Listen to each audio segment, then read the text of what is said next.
Hello guys, ako si Jesse Boy at ito ang aking daigdig. Guys, nandito tayo sa dating palayan na ngayon ay inabandona na nung may-ari dahil sa pagkalugi niya sa paghahalaman ng palay.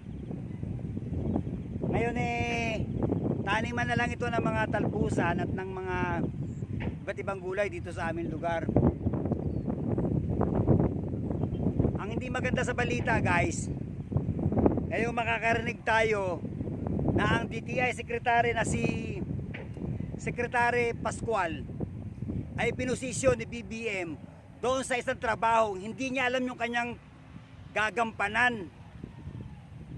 Nagsuggest siya sa kayon sa balita na napanood ko na dapat ang Pilipino daw ay gumawa ng remedyo at paraan, gawing alternatibo ang mais at ang kamuting kahoy o ang saging. Ngayon na magpunta ako sa palengke guys, mas mahal pa siya sa bigas.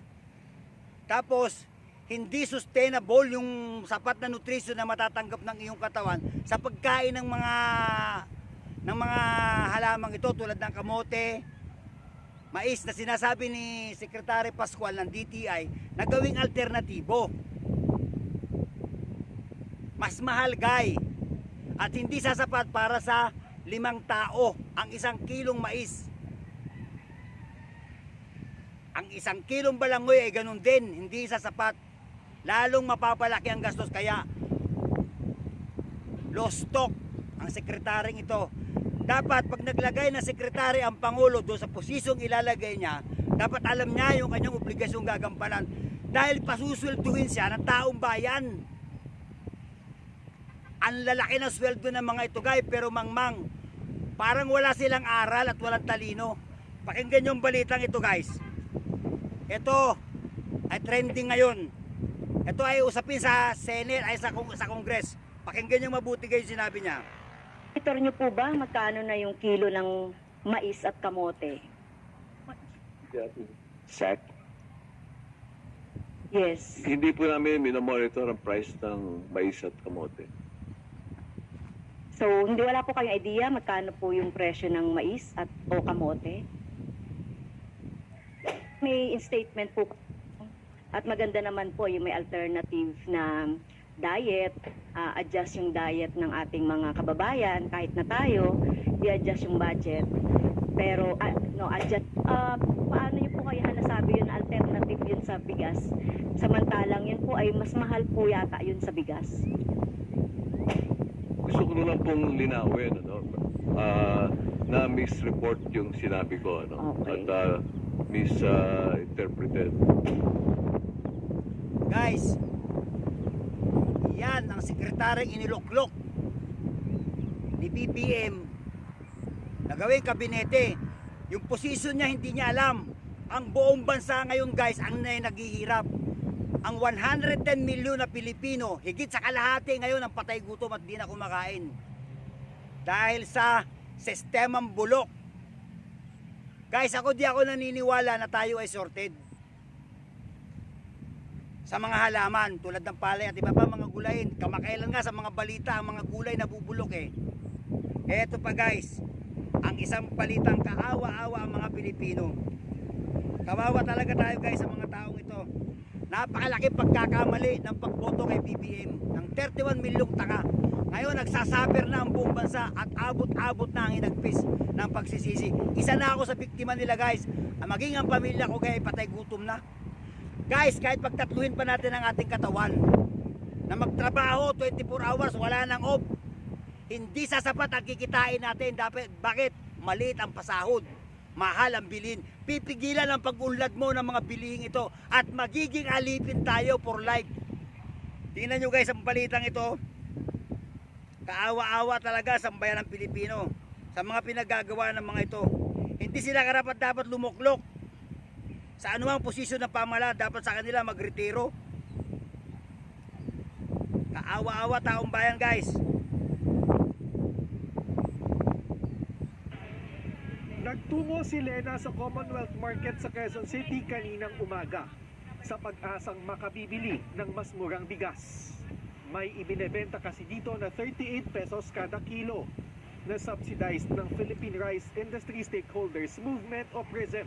Puro na mga matataas ang bilihin ngayon. Mahirap talaga, lalo na kung ang hanap buhay mo, maliit lang sinasahod. Pero ubos na ito pagdating niya at hindi pa tiyak kung kailan ulit magkakaroon ng panibagong supply. Nag-umpisa kami mga 8, natapos kami mga 10. Kasi siyempre nahirapan mga tao. Kasi sa dami ba naman, mahal ang bigas, mahal pa ang ulam. Ito, tatiit pala, wala na oh. Kaya naman si Aling Celedonia hanggang tingin na lang muna at hindi na talaga nakabili. Lugaw lang ako minsan eh. Para makasyang 1 kilo. Makabili ka ng kalating kilo, isang kainan lang. Dati nang sinabi ng grupong PRISM na limitado Tingnan nyo guys ang balita. Kaawa-awa ang mamamayang Pilipino sa kabulastugan ng mga taong ito. Guys, ang lupain ng Pilipinas, ito ay agricultural land, rainforest. Hindi tayo magkakaroon ng anumang shortage pagdating sa halaman. Isa ako magbubukid guys. Lumaki ako sa pagsasaka. Kaya balangkas ko ang pamumuhay ng mga magbubukid. Madaling araw pa lang, nasa bukid na kami ng aking ama't ina. Di ako naniniwala guys na magkakaroon ng shortage ng palay. Bakit? 3 beses, 4 na beses tayo nag-aani sa loob ng 1 taon. Ang ginagawa ng mga komunistang ito na niluklok ng 31 milyon, sinisistema. Binibili sa magsasaka sa murang halaga ang mga palay, ini-stack sa bodega upang pigilin. Pagkatapos magdideklara sila kasabwat ng mga vloggers, ng mga media man, na kung sino-sinong mga kakutsaban ng mga ito para palabasin wala ng bigas ang bodega. Sabay deklara 60 na ang kilo. Ganito nila minamanipula ang katangahan nating mga Pilipino. Guys, talaga nakakaawa tayo sa sitwasyong ito ngayon, ng panahon ito ng kahirapan. Aawa-awa si Juan. Saudi Arabia, 30 pesos ang kilo ng sibuyas. Bakit ganun? Dito, 200. Anong klaseng magnanakaw ang meron sa ating pamahalaan? Lahat ng ahensya, guys, lahat ng mga empleyado ng gobyerno, matatawag nating tulisan. Kaawa-awa ang taong bayan, guys. Nagpapakahirap, nagpapagal, kulang pang kainin. Noong araw, kinanta na ito guys ng mga Pinoy singer. Isang kahig, isang tuka, ganyang kaming mga tuka. Hanggang ngayon guys, kinakanta pa rin ito ng Pilipino. Dekada 70 nang kantahin ito ng Juan de la Cruz Band. Ngayon, eto na naman guys, kinakanta na naman natin. Meron pang isang kanta guys na maliit pa ako, naririnig ko na ito.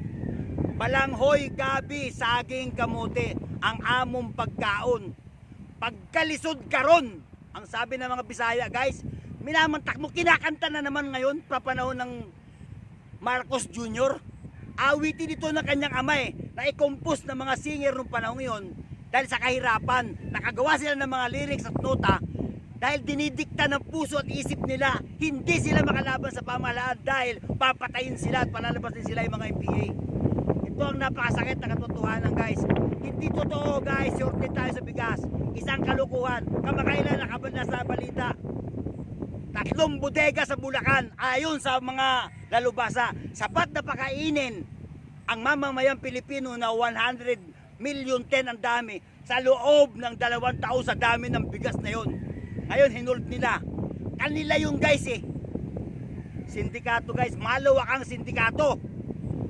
Kasabwat ng pamahalaan, kasabwat ang custom, lahat sila kasabwat. Kawawa tayo guys.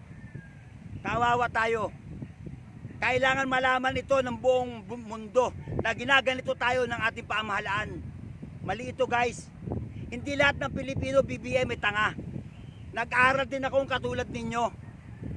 Lahat kayo puro unsustainable ang sinasabi ninyo. Guys, itong lupain ito guys ay bukirin, palayan, tinigilan ng may-ari dahil sa pagkabangkarote. Bankrupt ito guys. Bakit? Ang taas ng abono, walang sustento galing sa pamahalaan. Ngayon, Pinauupahan na lang niya sa mga maliliit na magsasaka upang mapakinabangan ang lupaing ito. At balita ako guys, naibilta na ito sa isang mayaman. Isang araw magiging commercial na naman to o magiging subdivision. Sigurado, ang hinala at kwentuhan ng mga Pilipino, kay bilyar na naman mapupunta yan. Yan ang katotohanan guys. Kaawa-awa tayo sa sistemang ito guys.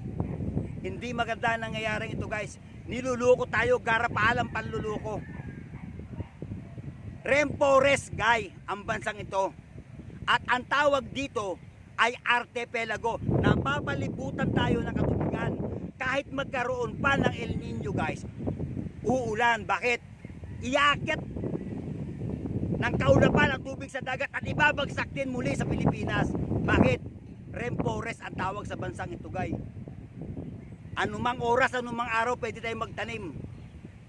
Sa gabi ay may hamog ito guys. Kahit isabog sa Malacanang, ang mga buto ng mga halaman, tinitiyak ko sisipol.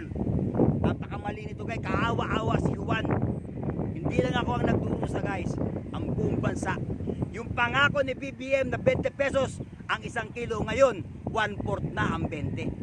Trending siya nga guys sa lahat.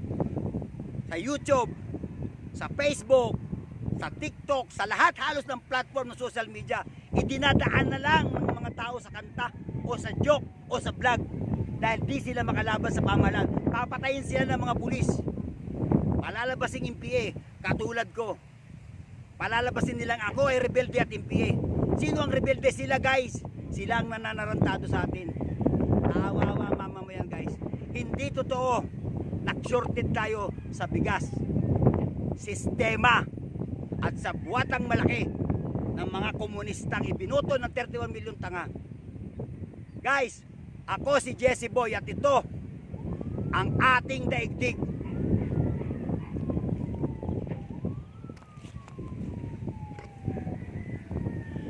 Ayan guys, tingnan nyo mabuti oh. Ayan sila Manong, nagtatanim sila. Nagtiyaga guys ang pobre para kumain lang. Ang mga taong ito guys ang tunay na bayani. Hindi yung mga politiko nakaupo sa Malacanang.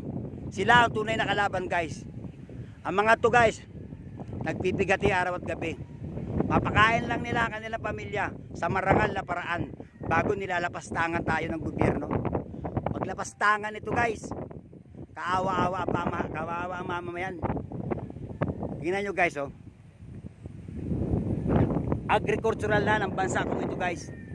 Anumang araw, anumang oras sisibol ang halaman dito guys. Maging tag-init man yan o El Nino.